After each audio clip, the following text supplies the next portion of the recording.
berjumpa kembali sahabat Merkuri, sahabat YouTube. Senang bisa memastikan kita semua dalam kondisi sehat, para narasumber sehat, saya sehat, Nila di operator sehat, dan sahabat-sahabat Merkuri yang mendengarkan program ini, saya berdoa semuanya sehat-sehat selalu ya.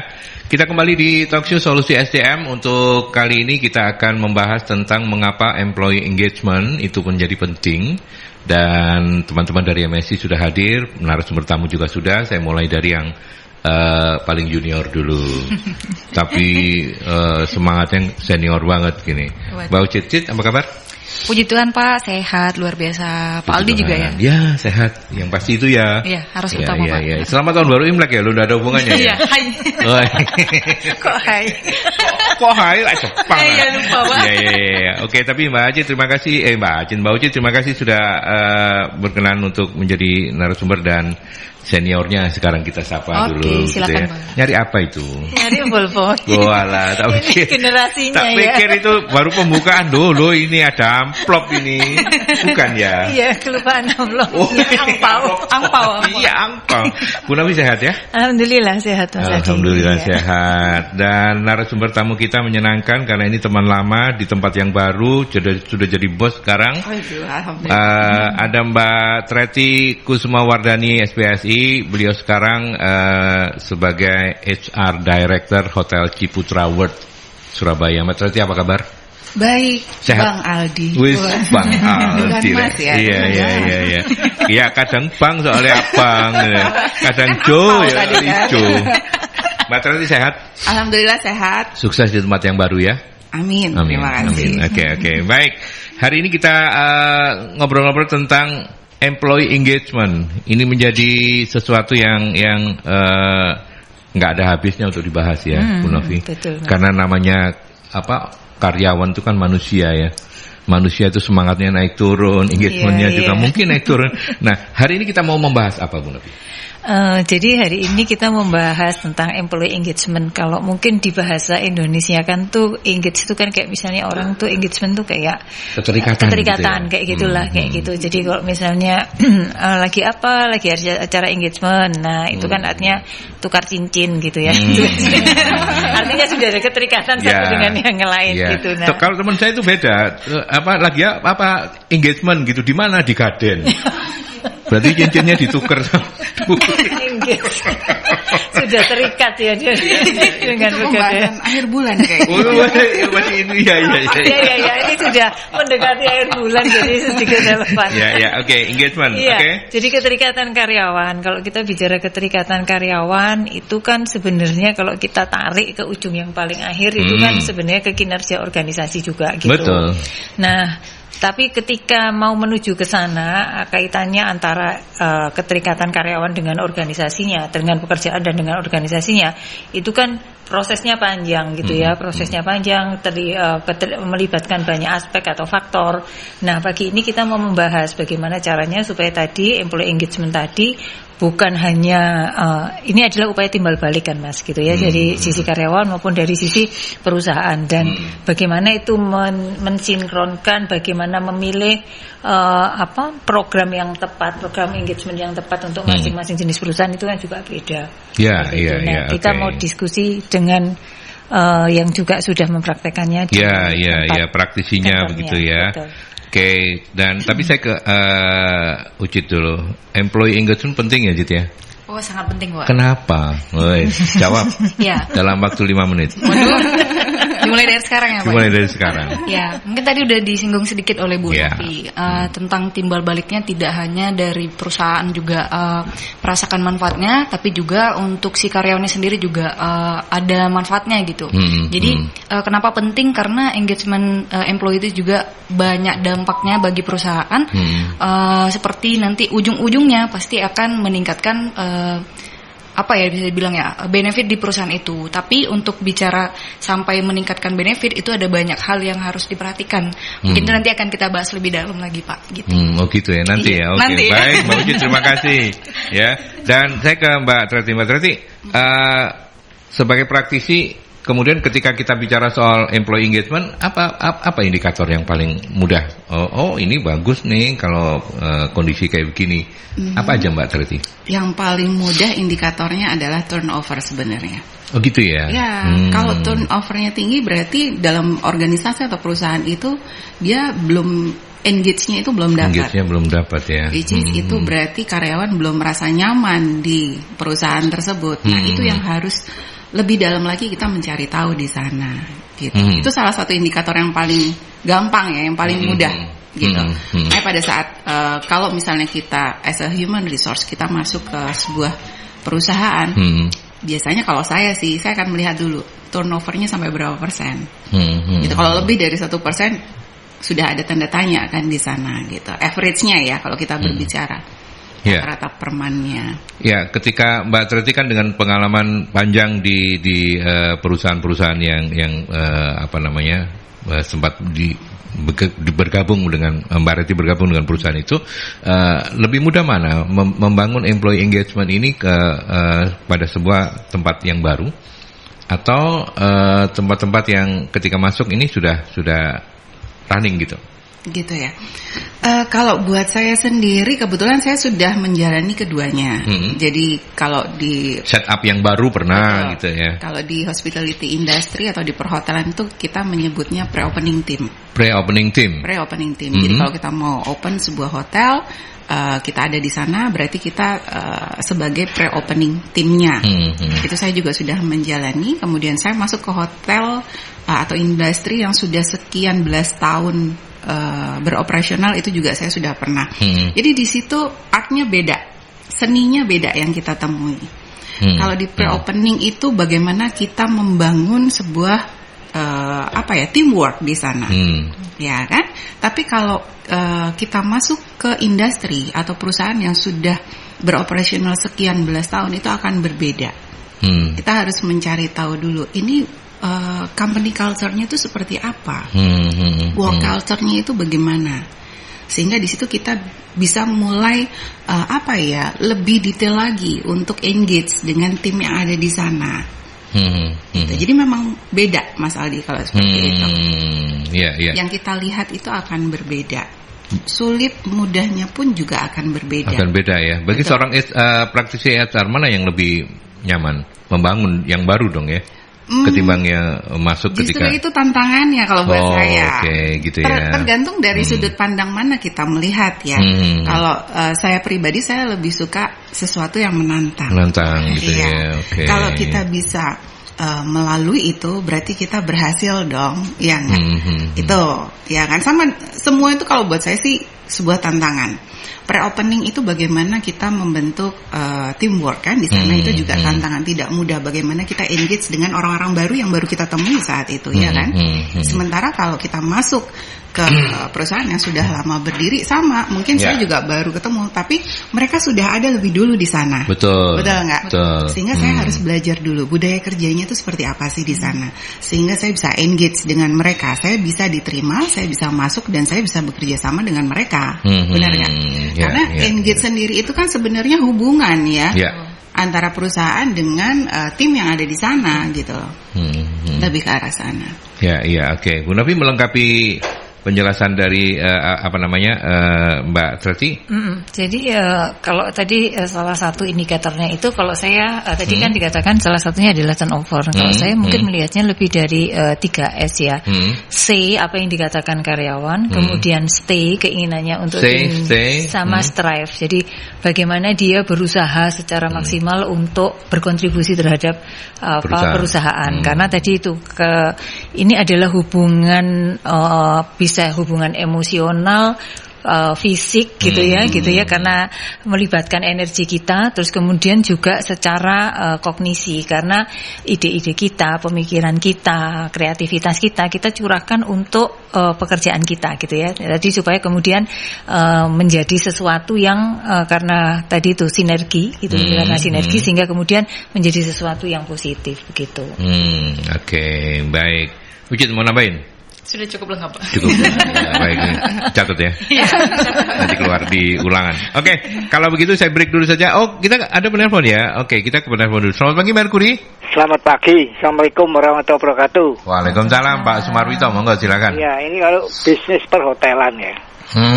Itu enak mana perhotelan yang di Jakarta atau di kota-kota yang sudah ada atau di ibu kota baru.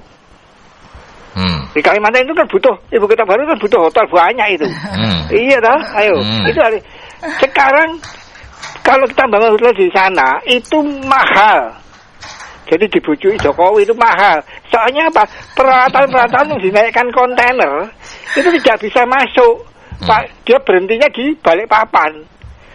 Iya toh, di lautnya ibu kota baru nggak punya laut. Karena dia pakai tol. Tolnya kontainernya mahal karena anak saya kan bekerja di bidang pengiriman kontainer. Ya itu tahu betul. Jadi kalau dia kirim ke Jakarta atau ke Surabaya gampang loh. Dan investor katanya di TV itu katanya banyak yang sudah antri masuk. Paling dia diangkut pakai pesawat. Gitu. Kalau dia juga perhotelan itu kadang-kadang begini. Istri saya kalau nginep di hotel itu kalau tidak ada gulingnya dia tidak mau. Kalau dia desain gulingnya tidak mau dia. Karena apa? Kalau dia ada gulingnya berarti nanti hotel itu bisa menyediakan guling yang bisa bernapas. Nah itu dia tidak mau, hotel ini mesti nggak bener. Awal hotel kok menyediakan guling yang bisa bernapas. Nah itu jadi kadang-kadang harus di karyawannya tolong disediakan di guling tapi yang tidak asal permintaan. Nah, permintaan gini, Pak, Bapak minta guling yang apa? Guling temenan apa guling bisa bernapas? Nah, itu sudah tidak benar juga kan gitu. Itu jadi hal-hal seperti itu tolonglah itu kita kadang-kadang di ibu kota baru yang detail lah kalau beritahu lah buju itu sih bener kan gitu. Terima kasih. Assalamualaikum warahmatullahi wabarakatuh. Waalaikumsalam warahmatullahi wabarakatuh. Silakan Mbak Treti, soal hotelnya itu loh. Soal hotelnya ini ya. Iya. Ini, jadi kalau misalnya kita berbicara seperti itu, kita harus tahu dulu terkait dengan local people yang ada di sana. Karena poin yang terpenting pastinya selain modal ya, kalau kita berbicara modal, sarana dan prasarana, yang tidak kalah penting dan istilahnya DNA-nya itu ya, kalau kita bilang itu adalah di human-nya, di SDM-nya kan, sumber daya manusianya. Nah kalau kita tadi kalau tadi disampaikan ibu kota baru yang berada di Kalimantan, berarti kita akan lebih dalam lagi mengulik dengan sumber daya manusia yang ada di sana. Local people-nya bagaimana? Karena akan berbeda. Local people yang ada di suatu daerah dengan yang di ibu kota ini tentu saja akan berbeda. Nah, kalau kita mau open di sana, pastinya akan ada mungkin 30% dan 70% perbandingannya. 30% kita harus ambil orang yang expert. Karena kita harus punya pondasi yang kuat juga kan di sana. Terus sisanya kita bisa hadir dari local people di sana, sehingga tetap ada penyerapan untuk SDM lokalnya di sana. Karena itu wajib kan, memang harus dilakukan. Nah terkait dengan itu balik lagi brand apa yang mau dipergunakan, karena itu manajemennya hotel kan, standarnya hotel. Jadi cukup banyak step by stepnya kalau kita mau berbicara mengenai industri perhotelan di ibu kota dan di daerah. Tapi kembali lagi yang saya garis bawahi adalah ya ini tadi, human-nya, SDM-nya sampai sejauh mana, kemudian culture-nya yang ada di sana kita juga harus belajar loh. Ya kan? Kalau misalnya saya mau ambil contoh di Bali dengan di Jawa ini aja udah beda, ya kan? Terutama dengan hari-hari yang berkaitan dengan adat istiadatnya, otomatis akan berpengaruh juga dengan liburnya. Kalau kita hire semua orang dari daerah tersebut, terus operasional hotel bagaimana? Karena hotel itu beroperasional kan 24 jam. Mau tidak mau, suka tidak suka, maka kita harus hire orang dari luar daerah tersebut. Itu sebenarnya pondasinya dulu, masalahnya kalau kita mau membahas terkait dengan industri perhotelan di ibu kota, di Jakarta yang sudah semuanya tersetap ya. Kemudian kita mau bawa itu ke daerah. Walaupun namanya sama, ibu kota nantinya. Ibu kota nanti artinya kan. Gitu. IKN ya. Betul. Ya IKN. Kalau misalnya tadi yang disampaikan Pak Sumarwito ya itu kan karena IKN belum punya infrastruktur. Tapi kan lagi dibangun ya infrastrukturnya. Semua pasti butuh proses kan. Semua pasti butuh proses. Kalau soal guling itu loh, kenapa saya juga penasaran kenapa ya hotel? Tahu ya saya. Iya. Artinya baru nggak. Oh iya ya, memang nggak ada ya di hotel-hotel itu, nggak ada gulingnya gitu kan? Ada beberapa hotel yang memang mereka siapkan ya. Itu ada kok dan sudah di-setup di dalam kamar. Kembali lagi tadi sudah sempat saya singgung, manajemen hotel ini kan berbeda-beda, brandnya itu berbeda-beda sehingga standar setup pun juga akan berbeda, Mas Aldi. Seperti itu. Kalau hotel A standar bintang 3-nya dia di setup 2 bantal, 2 guling. Ada brand hotel lain dengan manajemen hotel yang lain, dia setapannya walaupun di bintang 3 hanya mempergunakan 4 bantal. Nah, gitu, tidak ada guling. Tapi misalnya ada tamu yang membutuhkan itu bisa dikomunikasikan sebenarnya gitu. Karena kadang kita akan keep itu. Kenapa kita keep di dalam? Itu tadi karena kita menginventori atau mencatat sebenarnya kebutuhan dari tamu itu apa. Nah, ini terkait lagi dengan kalau kita mau kaitkan dengan tema hari ini ya, mengenai engagement. Kalau engagement di employee ini sudah dapat nih, sangat engage, itu justru akan muncul inisiatif-inisiatif dari employee gitu loh. Seperti itu. Jadi dia akan melihat kalau di hotel itu kita ada namanya guest history. Jadi di sistem itu sudah kita note, kita tulis, oh kalau Mas Aldi ini biasanya dengan family dia membutuhkan guling 2. Terus sukanya untuk mineral water itu harus posisi dingin. Itu ada note-nya yang di-create oleh employee. Jadi dia punya inisiatif untuk itu. Once pada saat Mas Aldi ini check-in, itu sudah tersetup di kamarnya gitu. Jadi tanpa kita harus memberikan suatu perintah atau mengingatkan mereka, dia sudah dengan inisiatifnya dia sudah mempreparekan itu gitu. Oke, baik. Itu kira-kira tanggapan untuk Pak Sumarwito ya. Jadi kita break dulu untuk ke iklan, nanti kita lanjutkan kembali ya.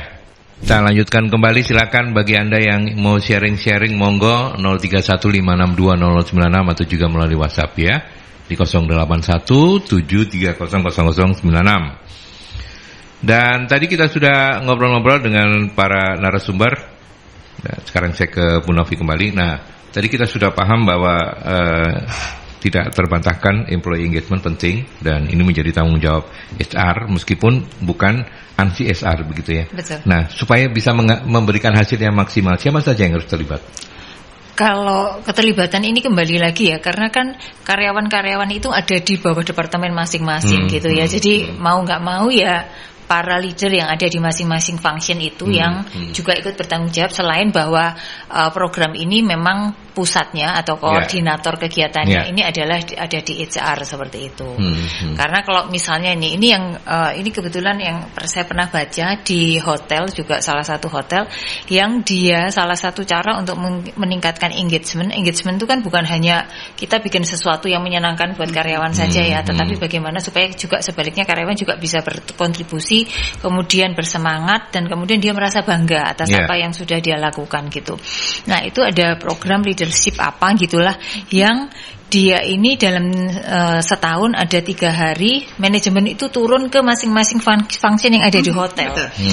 Jadi di engineering, mau ke F&B, terus kemudian di housekeeping gitu ya.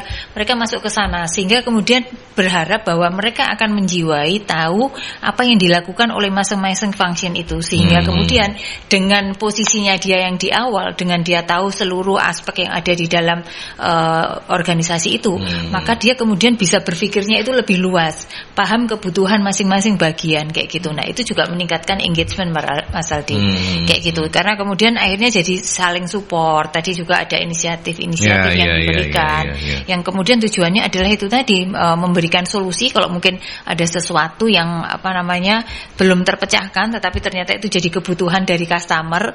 Nah, itu bisa muncul ada di sana, dan kemudian itu yang akan membuat mereka saling merasa membutuhkan. Terus kemudian ya itu tadi mau berkontribusi kayak gitu. Termasuk juga kalau misalnya ada pencapaian-pencapaian atau achievement yang mereka capai. Nah, kebanggaan atas rasa bangga terhadap pekerjaannya, itu yang juga meningkatkan engagement-nya. Ya, gitu ya. Jadi memang, sekarang saya ke praktisinya, Mbak Treti bisa cerita nggak di beberapa perusahaan yang sempat join gitu ya, bagaimana cara untuk mengembang atau meningkatkan employee engagement ini?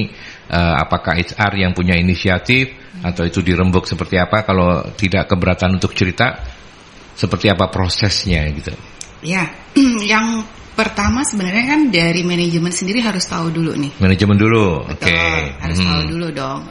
Istilahnya mereka harus menganalisa dulu. Sebenarnya needs-nya itu apa? Ya kan. Kemudian sampai sejauh mana timnya itu engage dengan perusahaan pastinya.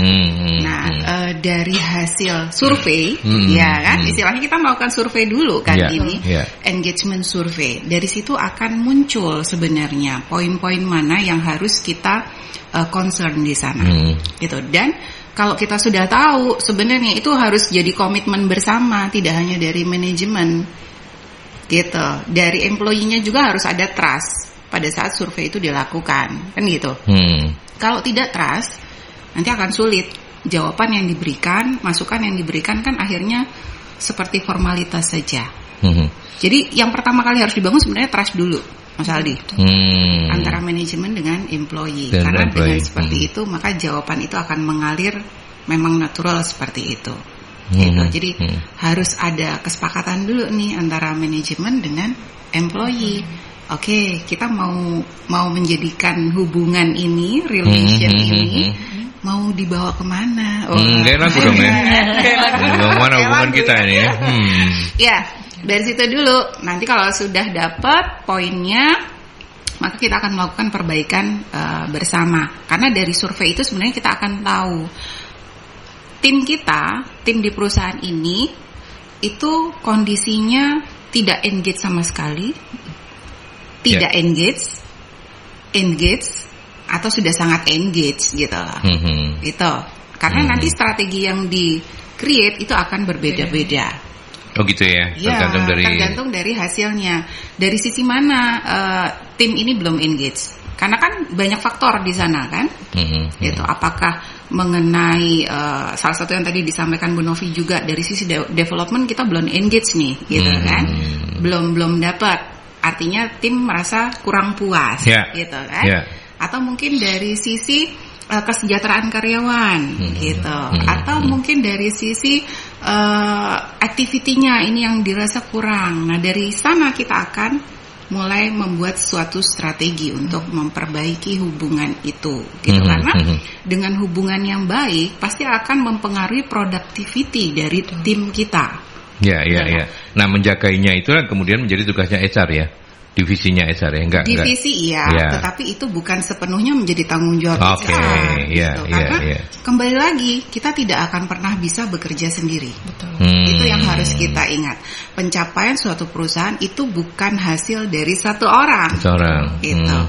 Kalau hotel operasional 24 jam, saya juga nggak mau dong kerjanya 24 jam. Betul nggak? Saya membutuhkan tim yang lain untuk bisa mewujudkan suatu hasil kinerja yang maksimal. Indikatornya dari mana? Oh, banyak tamu yang akan stay di tempat kami. Kemudian guest comment-nya juga akan bagus ya kan, ratingnya naik. Itu adalah hasil dari excellent service yang dihasilkan oleh tim kami pastinya. Itu sih Mas Ali. Oke, baik. Ucit sebagai pemilik BUMN, pemilik Pak. Pegawai BUMN ini apa namanya? Badan milik usaha milik Novi. Oh, badan usaha milik Novi. Iya. Ya, sebagai orang yang berkarir di BUMN, apa komentarnya? Tadi gimana Pak? Panjang soalnya. Iya.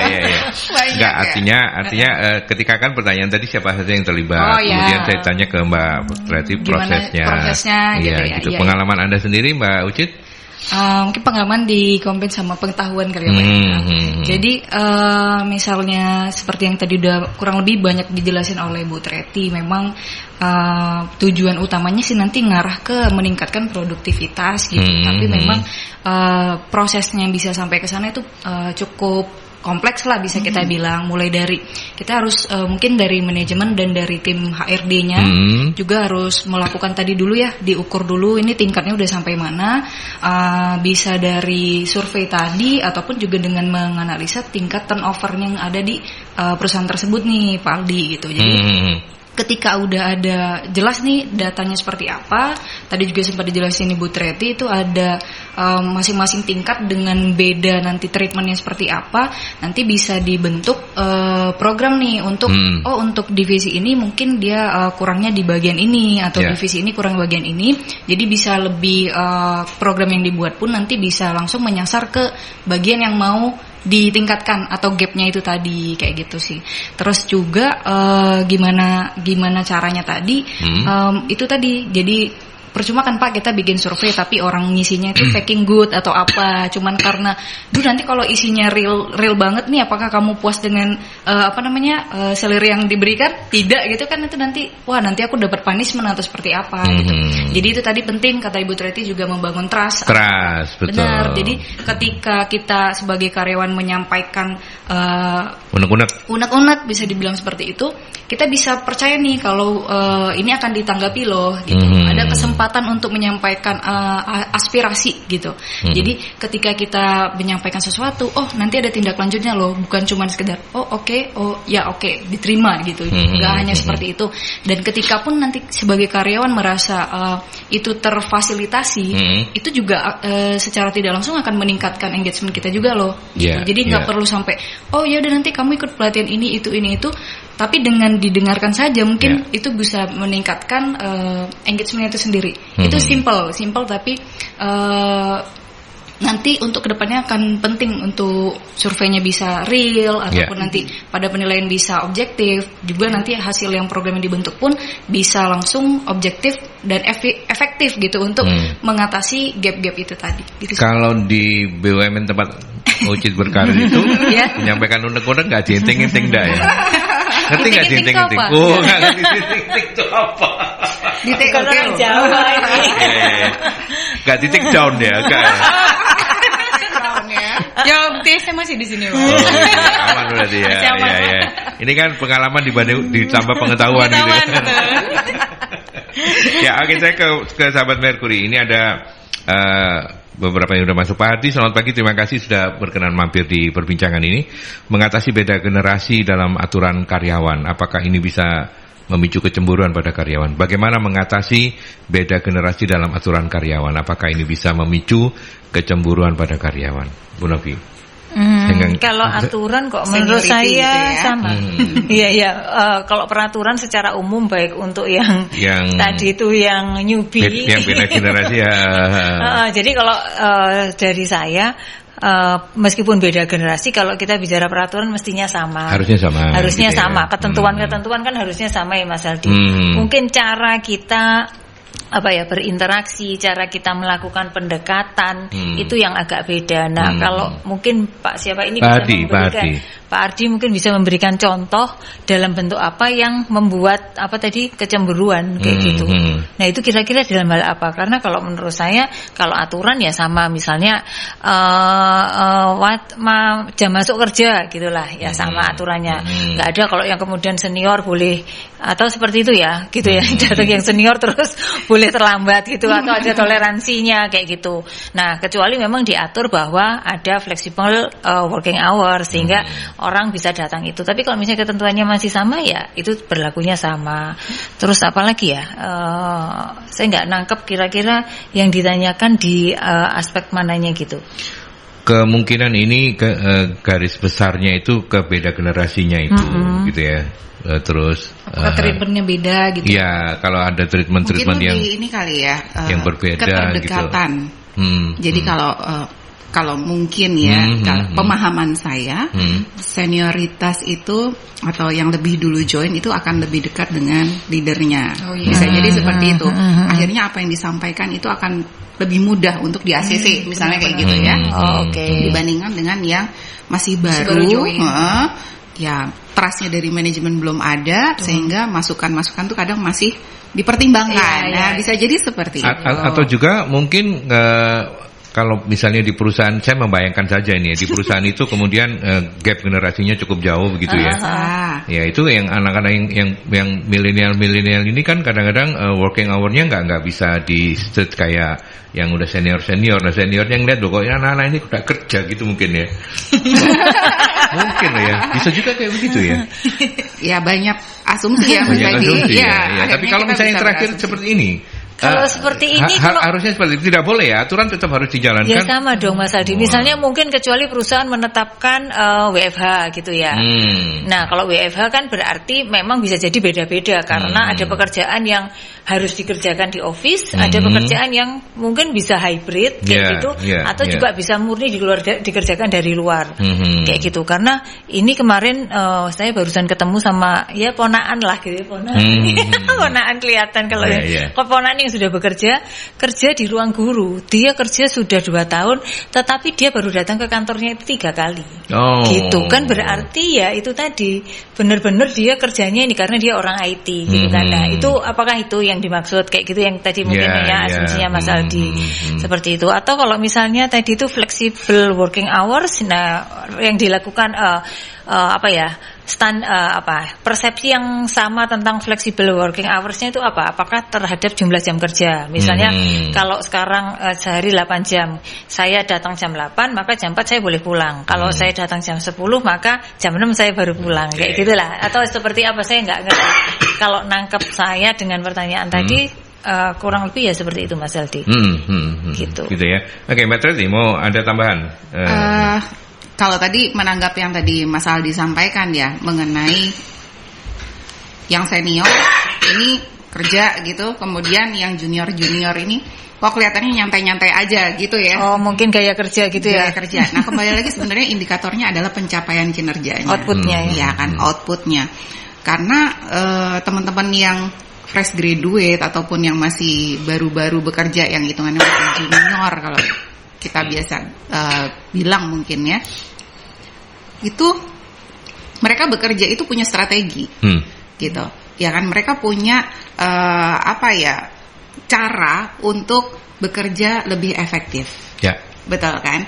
Nah kadang rekan-rekan yang mungkin lebih senior mereka belum, ya mohon maaf, mungkin mereka belum paham beda cara, beda jalur, padahal akhirnya endingnya itu akan mencapai hasil yang sama. Itu bisa jadi. Tetapi kalau kita melihat dari sana, mungkin yang senior akan menyampaikan lagi, ya itu kan harus detail dan sebagainya. Nah, harusnya ini harus bersama-sama untuk saling upgrade skill dan knowledge kalau menurut saya ya. Karena kalau tidak itu akan berjalan secara konvensional terus. Betul. Ya, artinya Mbak Treti saya potong, artinya ini mesti diselesaikan ya. Iya, tetap. Nggak boleh dibiarkan dan ini harus di-maintain oleh HR atau mungkin atasannya langsung ya. Iya, karena kalau tidak nanti mereka akan jalan sendiri-sendiri dan akhirnya akan terjadi kompetensi di sana ya, kompetisi di sana. Oh harus begini, ini akhirnya saling menyalahkan. Nah kalau seperti itu jadi masalah di internal, benar nggak? Kalau itu tidak diselesaikan secara baik, tidak diakomodir. Kalau dibiarkan juga bisa menggerus engagement ya. Betul. Orang yang mungkin dari awalnya engagement bagus jadi malah ini gitu. Betul, ya. Oke. Baik, kita break dulu ke iklan ya. Oke, kita lanjutkan kembali Pak Dwija. Selamat pagi. Ini Pak Dwija, mohon maaf kalau ini di luar topik, mungkin isinya cuma curhat ini. Karena kebetulan anak-anaknya Pak Dwija ini cewek, jurusan SMK Perhotelan. Sertifikat sudah lumayan banyak, yang paling jauh dari perhotelan Qatar, Bali, Makassar, Surabaya, Kepri, Pulau Bawah. Yang ditanyakan kenapa kalau masukan lowongan pekerjaan diterima kok pasti di luar Jawa. Seperti sekarang ada panggilan di Pulau Bintan, jabatannya supervisor. Dulu mau tes asmen lalu kena COVID. ini akhirnya dirumahkan. Terakhir kerja di Kepri, Pulau Bawah. Pak, berarti kalau mau tanggapi pertanyaannya apa? Ya, kenapa kalau diterima kok di luar Pulau Jawa gitu? Oh, di luar Pulau Jawa. Tapi tinggalnya di Jawa. Tinggalnya Pak Dwija tinggalnya di Jawa. Nah, iya. Di mana? Di Sidoarjo apa di Sidoarjo? Berarti Sidoarjo. Kan Jawa ya. Jadi begini, kalau ini kalau dari pandangan saya ya, sudut pandang saya, karena kebetulan saya juga tergabung dalam asosiasi di perhotelan sendiri yang dimana itu cukup banyak HRM atau HR Director dari seluruh Indonesia sebenarnya. Nah, kadang-kala teman-teman yang di luar Jawa itu membutuhkan SDM dari Jawa. Jadi kalau once mereka terima itu CV-nya di situ, si candidate itu sudah sering keluar Jawa, berarti dia tough gitu kan. Pada saat mereka memerlukan orang Jawa, mereka akan ambil orang itu. Gitu. Jadi sebenarnya bibit pilihan kan ya. Sebenarnya itu ada sisi positifnya, Pak. Iya. Pak siapa tadi? Pak Dwija. Pak Dwija. Itu ada poin plus sebenarnya dari putri Bapak. Putrinya gitu ya. Kenapa nggak di Surabaya atau di Jawa? Coba dilihat lagi secara open vacancy-nya ada nggak kalau yang di Jawa sesuai dengan skill yang dimiliki. Itu dulu sih yang poinnya. Ya, oke. Itu kira-kira Pak Dwija ya. Mungkin sudah seneng kalau curhatannya didengerin gitu. Iya. Oke, terima kasih Pak Dwija. Atau mungkin mau berharap di Ciputra Hotel apakah iya. Silakan Pak, silakan. Monggo, silakan langsung hubungi saja. Ya. Nomor yang di bawah ini. Enggak ada. Silakan hubungi nomor yang masih disimpan. Loh, gimana caranya gitu. Ada Ibu Vera, apakah kalau perusahaan tidak memahami kalau employee engagement sangat krusial bagi keberlangsungan perusahaan, seberapa bisa mengancam kemajuan perusahaan? Oke. Nah, mungkin di tempat Bu Vera ini ya, ini pelan-pelan aja ngomongnya. Di tempat Bu Vera ini employee engagementnya masih tidak diperhatikan gitu ya, Pak? Belum diperhatikan gitu ya. Ucit dulu deh. Gimana ini, Cit? Jadi pertanyaannya, ketika perusahaan itu belum aware dengan pentingnya employee engagement, bisa bertahan enggak gitu lah, kira-kira kayak begitu kan. Kira-kira gitu ya, Pak. Cukup banyak mungkin dampak yang akan ditimbulkan dari tidak aware-nya terhadap employee engagement. Karena tadi kita berbicara tentang dampak positifnya seperti apa nih kalau engagement-nya tinggi, itu ada banyak manfaat untuk perusahaan itu sendiri. Dan sebaliknya, ketika ini tidak diperhatikan dan tidak, istilahnya tidak menjadi concern dari si perusahaan, itu pasti akan membawa dampak buruk karena di suksesnya perusahaan pun tidak lepas dari yang namanya sumber daya manusianya. Jadi ketika sumber daya manusia ini merasa tidak engage, akan timbul yang tadi Pak, meningkatnya turnover. Meningkatnya orang-orang yang mengundurkan diri ataupun mereka kerja seadanya. Jadi dari tahap-tahapan itu tadi Pak, ada tuh tahap yang dia sekedar ada di situ memenuhi kewajibannya aja, tapi tidak mau berkontribusi lebih. Nah itu bisa jadi pun tidak akan meningkatkan benefit ataupun apapun di perusahaan, karena dia sekedar untuk menyelesaikan tugasnya aja. Beda dengan ketika orang sudah merasa engage, dia akan terdorong dari dirinya sendiri untuk apalagi ya yang bisa saya kontribusikan untuk perusahaan ini.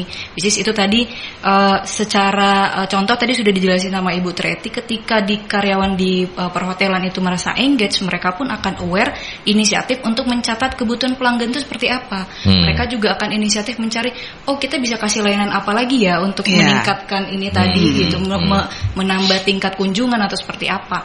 Nah itu kan akan berdampak bagus untuk penghasilan si perusahaan itu sendiri. Itu tadi kebalikannya, kalau mereka tidak ada inisiatif seperti itu, ya tidak ada product development atau layanan yang baru atau yang segar yang itu bisa padahal itu bisa membawa dampak bagus buat perusahaan. Gitu sih Pak. Oke, Bu Nafi dulu. Ya, jadi dampaknya jelas ya, karena tadi banyak hal yang itu tadi, kalau misalnya ini dengan pasangan aja ya gitu ya, kita gampangnya dengan pasangan gitu supaya nggak ngomongnya itu terlalu luas, mungkin hanya dengan orang dengan dua orang gitu ya. Kalau satu sama lain saling mengerti kebutuhannya dan bisa saling support gitu, jadi karyawan yang banyak dengan manajemen tadi bisa saling support, perusahaan menyediakan kebutuhan sesuai dengan visi misinya dengan tujuan organisasinya, maka itu akan menjadi lebih mudah tercapai tadi employee engagement-nya seperti itu. Sehingga itu tadi, karena kalau kita bicara employee engagement itu sebenarnya ini Mas jadi gini, tidak sama dengan employee kebahagiaan dalam bekerja, karena lebih dari itu. Ada kontribusi yang ada yang diberikan kayak gitu. Karena engagement itu juga tidak melulu tentang masalah finansial kayak gitu, karena ada hal-hal lain yang non finansial yang juga kita bisa create untuk menciptakan situasi tadi seperti itu. Jadi kalau belum ada ya bisa di-create, tetapi caranya itu tadi kira-kira identifikasi nih terbesar dari orang-orang yang ada di tempat saya, ini kebutuhan dasarnya apa yang harus dipenuhi kayak gitu Mas Adi. Nah dari sanalah kita mungkin bisa menciptakan program-program yang membuat mereka ini juga jadi termotivasi, mau berusaha lebih, kemudian memberikan kontribusi terhadap perusahaan, dan yang penting itu adalah perasaan bangga bahwa mereka berkontribusi, karena ini akan membuat mereka untuk tetap stay dan mau berkorban lebih banyak kayak gitu. Ya, itu yang paling hebat, paling top lah ya kalau sudah engagement yang kayak begitu. Nah, ke Mbak Treti ini saya tambah dengan pertanyaan Bu Eli, apakah ciri-ciri seorang karyawan dikatakan memiliki engagement yang tinggi, apakah bisa diidentifikasi ya? Bisa banget. Silakan. Kadang kalau di pekerjaan itu sempat ada yang ngomong seperti ini, aduh gitu aja kok harus disuruh. Ya nggak? Punya inisiatif nggak sih? Nah, itu kan sebenarnya salah satu indikator yang bisa dipergunakan juga ya. Once kalau misalnya tim kita itu yang ada di perusahaan tempat kita bekerja nggak usah disuruh, punya inisiatif, loyal, enak nggak tuh perusahaan? Enak banget. Betul kan? Kira-kira kalau itu jadi tim di departemen kita, sebagai pimpinan kita merasa disupport nggak sih? Iya, tidur nyenyak. Ya. Bu Novi bisa tidur nyenyak enggak? Nyenyak lah. Oh, berarti timnya bagus. Berarti sudah engage ya. Itu salah satu indikator yang bisa dipergunakan juga selain turnover yang tinggi. Artinya dari tim kita itu sudah menunjukkan produktivitas bekerjanya itu sangat tinggi. Dia sangat loyal. Dia merasa memiliki perusahaan karena dia berada di sana. Ya enggak. Jadi tidak hanya sekedar datang, absen, melakukan pekerjaan, yang penting saya dapat gaji, selesai. Kalau sudah seperti itu berarti dia belum engage dong dengan perusahaan, ya kan?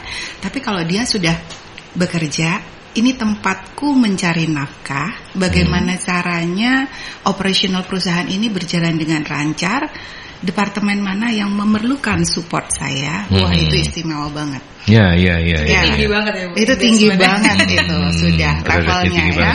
Ini ada Bu Reni, sebentar saya potong. Ada Bu Reni, mungkin bisa dilanjutkan nanti. Boleh. Karena ini contoh konkret hubungan employee engagement dengan kinerja karyawan itu seperti apa? Contoh konkretnya dengan kinerja karyawan. Itu tadi yang saya sampaikan sebelumnya. Jadi itu Bu Reni beberapa ada kaitannya juga di sana. Salah satu bentuk realnya yang ditunjukkan oleh tim di suatu perusahaan atau company ya. Dari sisi produktivitas kerjanya akan terlihat. Kalau dia sudah menyelesaikan apa yang menjadi tugas tanggung jawabnya, kemudian dia berinisiatif untuk membantu rekannya yang mungkin dia melihat kok ini kesulitan dan saya bisa membantu. Wah, itu lebih luar biasa lagi. Ya. Oke. Di MSC kayak gitu toh? Iya, pasti. Iya kan? Top. Itu berkat Mercury itu. Oh iya. Terima kasih untuk Mercury FM.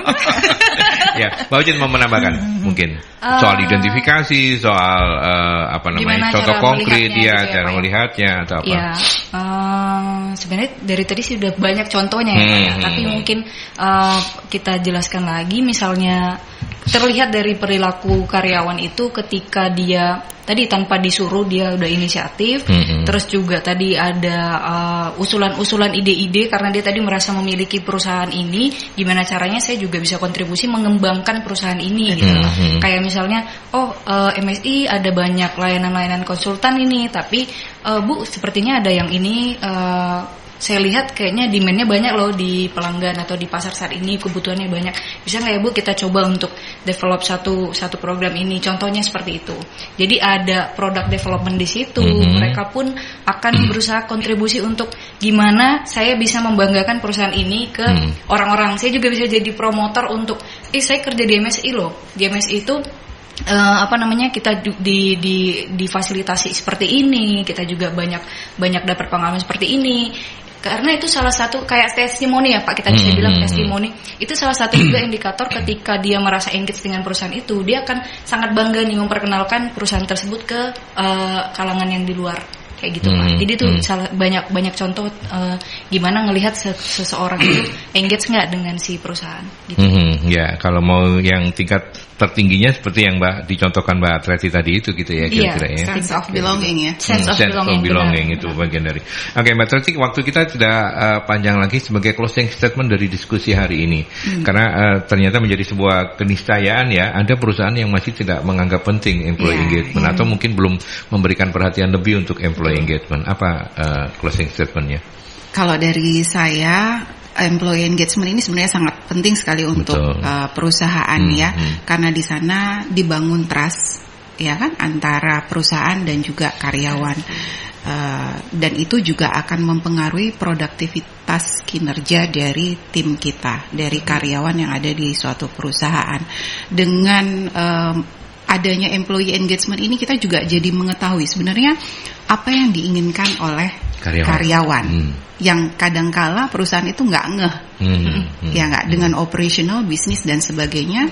Perusahaan nggak ngeh kalau karyawan ternyata butuh ini, itu dan sebagainya. Nah sementara dari sisi karyawan mereka merasa didengarkan, betul kan? Sehingga ada trust itu tadi. Nah kalau sudah terus diapain? Nah ini yang menjadi PR bersama. Kalau hanya sekedar survei, hanya sekedar mengetahui, akhirnya tidak terbangun trust juga kan. Jadi harus ada follow up-nya di sana.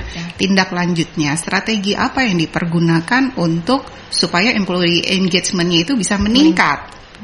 Karena dengan meningkatnya itu tadi indikatornya produktivitasnya akan semakin tinggi, kemudian turnover-nya akan semakin rendah, self of belonging dari tim kita juga akan terlihat semakin meningkat. Gitu sih. Jadi kalau dari kacamata saya pribadi itu sangat-sangat penting sekali. Seperti itu Mas Aldi. Ya, oke, baik. Yang terakhir ke Bu Novi. Closing statement dulu, baru nanti. Baik. Jadi mengingat program. Iya, mengingat bahwa ini sangat penting tadi sudah dijelaskan. Nah, kalau mungkin Bapak Ibu ingin tahu bagaimana sih gambaran umum employee engagement yang ada di perusahaan, kita punya survei yang free yang secara online yang bisa dilakukan. Jadi itu bisa dicoba. Kalau misalnya berminat bisa nanti kontak ke 0811 340 5557. Jadi kita punya kayak survei singkat bagaimana melakukan mengukur employee engagement, begitu Mas Aldi. Jadi supaya kemudian Bapak Ibu dapat gambaran, kira-kira ternyata ini loh program-program ini loh yang lebih dibutuhkan oleh karyawan-karyawan saya, karena di masing-masing perusahaan, masing-masing industri itu juga kebutuhannya sangat berbeda. Seperti itu. Jadi kalau misalnya mau coba bisa kontak ke kita. 0811 340 5557. Hafalkan dong Mbak Reti. Oke, lalu pelatihan di bulan ini kita buka pelatihan MSDM, ini yang pelatihan dan sertifikasi BNSP, MSDM, TOT dan Public Relation di tanggal 28 Januari hari Sabtu besok. 28, ya. Betul. Terus kemudian nanti untuk sekretaris administrasi perkantoran juga BNSP kita buka lagi di 11 Februari 2023. Webinar series juga akan dimulai hari Jumat ya? Webinar series kita ada 6 seri, kita akan mulai di Jumat tanggal 27 Januari mulai jam 3 sampai setengah 5. Jadi ada 6 series tentang Millennial HR Series gitu. Jadi tren HR di tahun 2023, terus kenapa mengapa kita suka kerja di HR gitu. Jadi sharing dari orang-orang di sana tentang learning development, bagaimana membangun mengembangkan, sekarang kan banyak leader-leader muda. Nah, mengembangkan mereka yang masih muda-muda supaya kemudian lebih siap itu seperti apa kayak gitu. Nah, itu ada 6 topik yang nanti kita akan bahas di setiap hari Jumat, Mas. Oke, baik. Dan Anda bisa juga kalau misalnya nggak punya waktu untuk ikut webinarnya, Anda bisa mendengarkannya, berinteraksi melalui Mercury juga boleh, gitu ya. Oke, baik. Terima kasih banyak para narasumber, Mbak Treti Kusumawardani, ya Direktur HR MUIS Hotel Ciputra World Surabaya. Sama-sama Mas Aldi. Sukses selalu ya. Terima kasih sudah diundang di sini. Ya, gantian nanti kami diundang ya. Kode lagi. Pembukaan dan penutupannya sama. Kok Bu Novi senyum-senyum? Kami itu artinya Mercury dan MSI. Betul ya. Tapi terima kasih Mbak Treti. Sehat-sehat terus ya.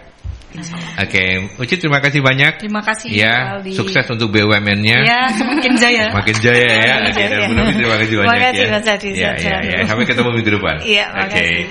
Baik, saya juga akhiri sampai di sini perbincangan kita di Solusi SDM untuk tema pentingnya employee engagement. Kita ketemu di Solusi SDM dengan tema yang berbeda selanjutnya. Sampai jumpa.